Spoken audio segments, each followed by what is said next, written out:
En 2002, j'ai publié cet ouvrage aux éditions Ramcat, notamment l'ouvrage de Crespin, Prophétie dédiée à la puissance divine et à la nation française.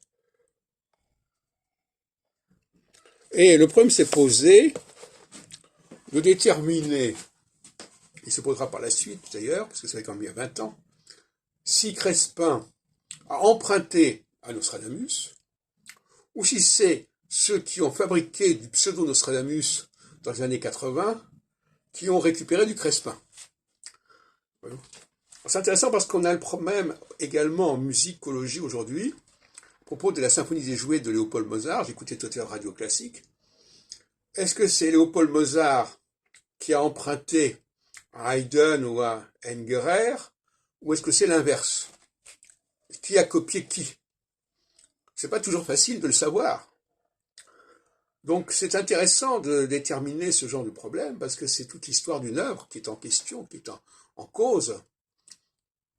Je crois avoir démontré in fine, et notamment dans mon post-doctorat de 2007, que on avait emprunté à Crespin.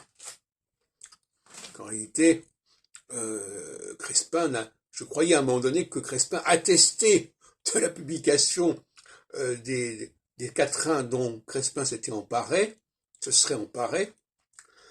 Ça permettrait de dater, parce que c'est paru en 1572, soi-disant, l'époque où les choses avaient été publiées.